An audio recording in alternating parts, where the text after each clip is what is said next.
I remember bringing this stuff out. How much is this? And she gave me a price, and I sort of said, "Oh no, that's too much. I'm not gonna have much on me." And she went, "Take it back then." Excuse me. She went, "Well, I ain't carrying it back out there. You brought it there. You bring it back." And I thought, fair enough. So she's lugging this massive bookshelf out to the back room of the shop because she couldn't be asked to do it. But that was full of stuff like that. What? Pirate DVDs? Blatant pirate DVDs as well. £1 for new release DVDs in little plastic sleeves in this shop in Hunstanton. It was ridiculous. I don't know how they get away with it. I wonder what they do. If you'd have gone in there with you've just brought a fake police badge from down the road, you just bust it out. I wonder what they've done. They must be on some kind of bribe there or something, mustn't they? It's bizarre. I just don't. I think it's probably just that the police are terrified of Seaside folk, and rightly so. It could be a sting. If you'd have handed over your pound, you'd have put your hand out with your pound, and they'd have just cuffed you. What, for buying crap from the shop? I'm not. Pirate. There's no way of me knowing it was pirated. I just thought it was a bargain. I thought they had a really good supplier supplying them really good value DVDs. Supplying them the new Superman film that's not even out. Yeah. Pound. Superman spelled SUPAMAN. Sounds fair. Yeah, written on there with a dry wipe pen on a rewritable CD-ROM. These fake posters, how fake were they? Were they like? They looked like they'd come off a printer. But was it like you in Superman or? Like no, they looked like they were proper posters, but they'd been through a colour photocopier. Oh, right, so they'd got one poster, invested in a poster, and then just... Well, they probably took a photograph of a poster in someone else's house and then printed it off on a big sheet of paper. That was what these posters looked like. And then, not only have they done that, but occasionally they'd take the poster to the next level and they'd put it onto an iron-on transfer onto a T-shirt and charge a little bit extra for a photograph of a poster on a T-shirt. All this has taught me now is I should invest in a big scanner. Because posters are cheap enough. All it's taught me is that I should just invest in seaside resorts and do them properly. Because both of these places that I've been to have been horrific. We don't get the weather for it though, do we? That's why they're like that, because they're suffering. But, comparing it to places we've been to on our Best Thing From travels, the South Coast, it ain't like that. Brighton, Bournemouth, they're not like that. They're all right. They're rich people down there, aren't they? But why is the East Coast seaside so horrific? They're competing with Yarmouth, I imagine. Yeah, but Yarmouth's even worse. Is it? Yeah. I don't know. Yarmouth seems quite nice. Southend as well, which isn't quite the same, but Southend's quite a nice one. Longest pier in the world. Got a train on it. Yeah, I've been on it a couple of times. I've been on it as well. Yeah. We're probably on it at the same time. I doubt it. But yeah, it was all a bit weird. And back to the seaside folk. I was in the arcade on what was Hunstanton Pier, but it's not anymore, but they still call it the pier, even though it's just a room on the land. That's a pier in Norfolk.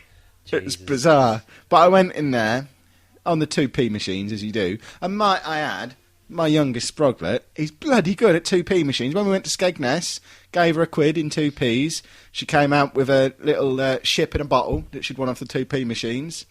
Gave her another quid in 2p's when we got to Hunstanton. She walked out of there with a fiver. Nice. That she'd managed to get out of this 2p machines. But this arcade, all the 2p machines in there, had fivers scattered around on them the way they do. And there was this unusual man in there who I assume now, having looked back on it, he was a professional 2p machine player. Because he was there, he was about mid-30s, I would say. Headphones on, dark glasses on, not there with any family, just by himself. You know how when you put your pound in the 2p change making thing, it comes out in what looks like a slightly bigger than normal yoghurt pot? Yeah. This guy had a bucket. a bucket and spade bucket, full to the brim in 2p's. And what he would do is he was just skulking around in the background of this arcade, waiting for kids' dreams to die when they realised they weren't going to get their fiver, but they'd pumped 3 quid in, so the fiver was getting closer and closer to the end.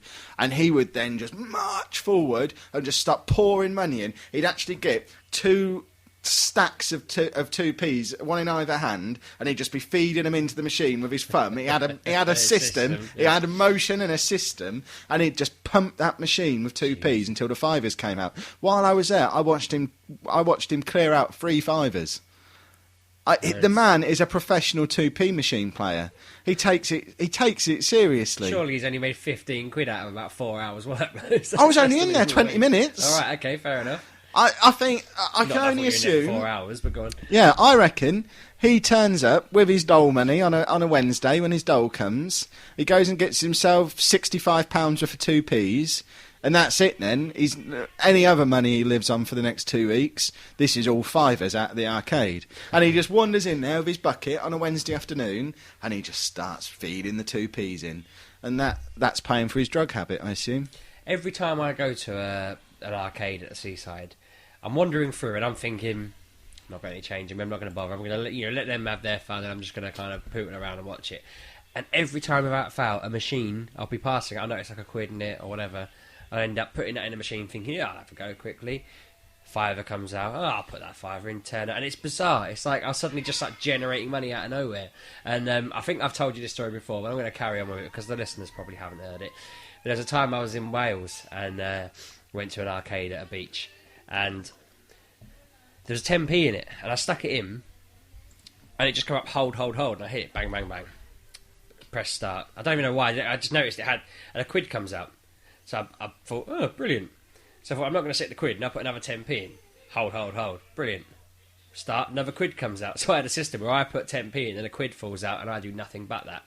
So, you know, being the person I am, I used all the 10p's I had on me, and then told my mate to guard the machine while I went and changed all the pound coins I'd won out of it into 10p's. And said, you wait here, mate. I'll be back in. I got the best idea ever. It's going to solve all that, you know. We're just going to have a brilliant night out of this. Come back. Dickhead's put 20p in the machine. So he does his hold, press start, and then it rolls round again. And he got his £1 out of it, and then nothing with the second roll. I could have stabbed him. Because I'm there with about £8 worth of 10p's. Which is where your life as a professional arcade game player came from, and you ended up wearing dark glasses and headphones, skulking around in the back of that arcade. But there was a point about a year later where I was thinking about that moment, and I was thinking, I wonder how the universe would have been different if he hadn't been an idiot. Because we had a good night out, but we'd have had an amazing night out if I'd have had about 100 quid on me pound coins where I'd just rinsed this machine. I just thought that was like, if I'd done the maths right, it was 80 10p pieces I had, and I'd just been feeding them in. That machine would have been empty before I ran out of 10p's. That, you know, it would have just been ridiculous. Your life wouldn't have been that much different. You'd have been slightly drunker that night and had a slightly worse headache the next morning. But we'd have had a little bit more all the way through. I'm thinking that it wouldn't have made a difference in terms of I'd be sitting there in a giant ivory tower now. No, I'm not saying it like that, but I mean that things might have played out differently that day and that week and that month or whatever, because I might have had a few more quid. But I just thought to myself, it's typical that someone stitched that up, because I had that machine was going to be empty. I was going to get one over that arcade that have gone bust, which is probably unfair, to be fair, but no. I want to ask you about etiquette as well with these 2p machines. If there is, so you see someone playing at an age, they walk away and then money just falls out of it, do you just leave it there, or do you just think, right, that's mine? What, are they gone? They've walked away. They're maybe not gone out the door, but they're just sort of out. But they're not. Yeah, they don't know about it. That's my money then. Yeah. Because my daughter did this. We were walking along and someone just walked away and the machine just dropped out, I don't know, like 10p's worth. And she just grabbed it. And she's only little, to be fair. But my wife was like, what are you doing? And I thought, well, quick, stick it in one of these machines, try and double your money, you know. I thought it was 10p. But no, she lost it. But the point was, my wife was just like, what are you doing? Don't take that man's money. And I thought, nah, it's really not. He's gone now. Yeah. But it looks like my daughter's got the same magic touch I have, that she'll just walk past them and they'll drop money out. When I was younger, that magic touch was more of a boot to the machine. When I used to go to the old machine in Lakeside, we used to go up to 10p machine, or well, not boot it, but more like your mate would be playing in it and you just throw him into it without him realising it's going to happen. He'd be like engrossed in playing with his 10p machine, you throw him into it. That always used to work quite well, because it'd be like some specky 16-year-old in there going, can you not do that to the machines, please? And you'd be thinking, it's alright, mate, I've done it now, I've got 6 quid out of it, I'm off. Yeah. You were a horrific sounding youth. Delinquent is probably the word. Yeah. It wasn't that bad. We've got some listener questions. What are they asking now? Right, we've had one from Mark Lee, who actually sent an email in to kevinsteve@gmail.com. Oh, wow. It's the only one we've had all week. I was going to say, the only email that email address has ever had, isn't it? It is the only email that email address has ever had. I was so happy that I actually replied, and we had a little chat by email. Brilliant. But his question is, I live in Plymouth, Devon, and wanted some advice. Although he put advise. So, what is your approach when at the seaside to anti-seagull defences when trying to eat a pasty? I've had to punch one before. I need to ask why he's eating a pasty at the seaside. You're supposed to be eating fish and chips. He lives near Cornwall. Yeah, he doesn't live in Cornwall. Well, yeah, but I imagine there's so many pastas down there, they're spilling out into Devon now. I think we should be eating fish and chips, really. The fastest I've ever seen you move was at the seaside. I believe we were in Cleethorpes, and we were having fish and chips, and you got attacked by a swarm of seagulls. Yeah, that was horrific, because they were giant seagulls. They were used to eating like 12 packs of chips They a day. were used to eating pasties, I imagine. Probably, yeah. They come up from the south on holiday, and they've just seen me and thought, right, we'll have him. But yeah, I've been out of Southend before and once tried to come and get me food and I've had to just wallop. You've actually punched a seagull? Well, not on purpose, it was more of a getaway, but connected with it because it was closer than I expected it to be by the time I moved back. Surely you can get arrested for punching a seagull. Well, I didn't actively, I'm not like that bloke from Newcastle who went and hit a horse, or that bloke in Zimbabwe who punched an elephant the other day. What are you saying? Have you not seen these in the news? Do you not read the news? I read grown-up news about important stuff. A drunk Newcastle fan punched a police horse and then got arrested and banned from football and stuff like that. His life is basically a bit worse off. But the elephant guy, yeah, he tried to beat up an elephant, and not beat up, he drunkenly tried to wallop one and it just butted him off like it was nothing.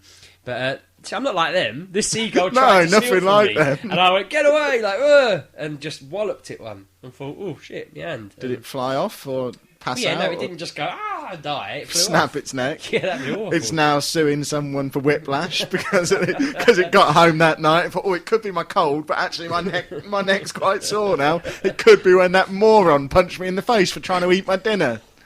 Trying to eat my dinner? Out of my hand. That's why. I mean, it wasn't that I was just sat there with food next to me. It was like it was in my left hand and my right way, and the other hand just was trying to bat it off, and bat it did. Mr. G. Brown on Twitter has asked, what's your favourite ice cream purchased from a seaside ice cream van? Now, got to take issue with this again. You might notice a theme of me attacking the listener questions. There's no change. Do you get many vans at the seaside? Generally, they're permanent kiosks, aren't they? There were vans at Hunstanton, Was but I there? got one from a permanent shop. I got one from a kiosk, and it was a lovely wafer cone with chocolate on, and what flavour ice cream was it? Rum and raisins. That's exactly what I had. That's bizarre, probably from the same one. Is it from the one on the corner near the pier? Right in that slopey bit on the beach. That's exactly so we had the same ice flavour. cream from the same place. That's uncanny. Well, it's obviously the best ice cream they do in Hunstanton. But that was the thing. My wife went, let's get an ice cream. So we wandered along from the Sea Life Centre along, and I kept saying, nah, don't answer that one, nah. Better one will come along. And then got to matey. He was a knob, though. We walked up there, no one in front of it. We were reading the little sign thing. And then a queue formed to our right. But we'd been there first, so we thought, he'll serve us because we've been here for about 30 seconds to a minute to decide what we want. He just starts serving the queue. So once he serves 2 or 3 people, we think, we'll come to us next because we've been here ages. He serves about 8 people before we thought, well, maybe we'll just join the damn queue. But we'd been there for ages, so I'm not going back there. But it was a nice ice cream. Nice. Rum and raisin is definitely the best flavour. It is. I think this question could be slightly misleading because the best ice cream you can have isn't purchased from the seaside. As you should know by now, it's purchased from the New Forest. And it's so good, it comes in a cone, but they serve it with a spoon. And they are officially the best ice creams you can buy. Odd Gamer on Twitter he's sort of combined those two questions because his question is, which ice cream is best to eat and can be used for fending off vicious seagulls? Now, bearing in mind, he certainly hadn't seen the email question that we'd had, but obviously our listeners were all on the same wavelength. And I would say, if you are looking to both refresh yourself and fight off seagulls, ice cream is the wrong choice. You want a Calippo because you can use that as a baton. Or one of those rockets.